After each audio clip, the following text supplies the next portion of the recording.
আসসালামু আলাইকুম প্রিয় শিক্ষার্থী বন্ধুরা, আশা করি আপনারা মতো ভালো আছো। আজ আমি তোমাদের জন্য যে স্ক্রিনে অঙ্কগুলো রেখেছি, এই অঙ্কগুলো হচ্ছে নবম ও দশম শ্রেণীর দূরত্ব এবং উচ্চতা অর্থাৎ অধ্যায় 10-এর।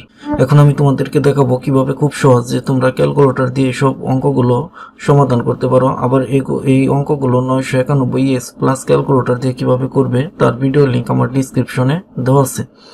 এখন অঙ্কটি আমাদের কি বলছে যে একটি মিনারের উচ্চতা 60√3 মিটার এবং এর ছায়ার দৈর্ঘ্য 60 মিটার হলে উন্নতি কোণ কত, এটা আমাদের কি হবে, উন্নতি কোণ কত ডিগ্রি, এটা হবে আমাদের উন্নতি কোণ কত।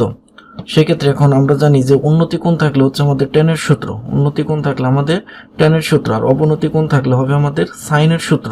তাহলে যেহেতু এটা আমাদের উন্নতি কোণ, তার মানে আমাদের সূত্র হবে কি আমাদের ট্যান।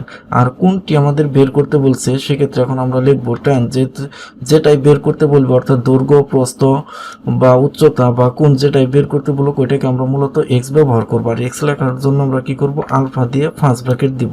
তাহলে ট্যান এক্স সমান লেখার জন্য আমরা কি দেব, আলফা দিয়ে ক্যালকুলেট। এখন ট্যানের ক্ষেত্রে আমরা জানি কি লম্ব বাই ভূমি, অর্থাৎ লম্বের অপর নাম কি হচ্ছে আমাদের উচ্চতা, আর ভূমির অপর নাম আমরা বলতে পারি ছায়ার দৈর্ঘ্য। সেক্ষেত্রে এখন আমরা কি লিখবো, ট্যান সমান লম্ব বাই ভূমি, অর্থাৎ লম্ব ভাগ ভূমি। লম্ব কত হচ্ছে আমাদের 60√3 ভাগ ভূমি কি হচ্ছে আমাদের 60।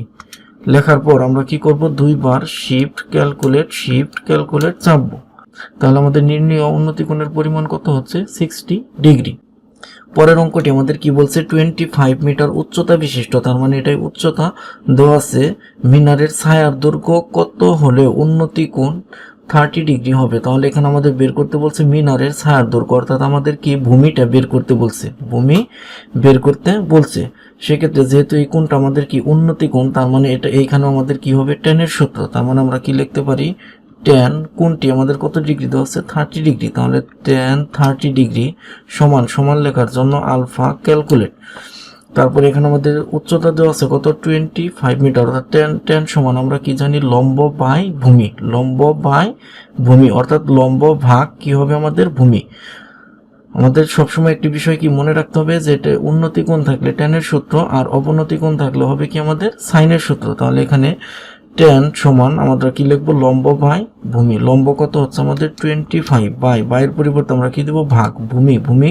তার মধ্যে যেহেতু বের করতে বলছে ভূমিকে আমরা এক্স দেবো। এক্স লেখার জন্য আমরা কি করব, আলফা দিয়ে ফার্স্ট ব্র্যাকেট দেবো। দেওয়ার পর আমরা কি করব, দুইবার শিফট ক্যালকুলেট চাপবো। তাহলে আমাদের নির্ণয় এক্স এর মানটি কত হচ্ছে 43.30। এভাবে আমরা খুব সহজে এইসব অঙ্কগুলো পরীক্ষায় ক্যালকুলেটরের সাহায্যে সমাধান করতে পারবো, বা আমাদের সঠিক রেজাল্টটি আমরা যাচাই বাছাই করে দেখতে পারবো।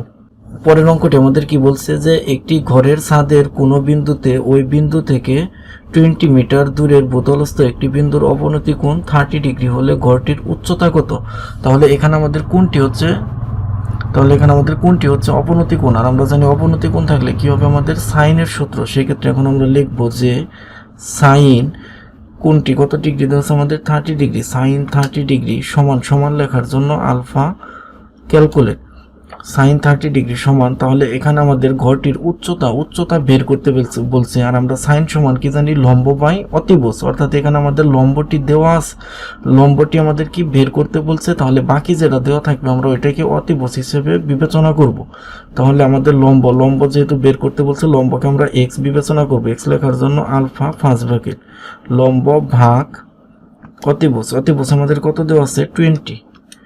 লেখার পর আমরা কি করব, দুইবার শিফট ক্যালকুলেট চাপবো। তাহলে আমাদের নির্ণয় এক্স এর মান কত হচ্ছে 10।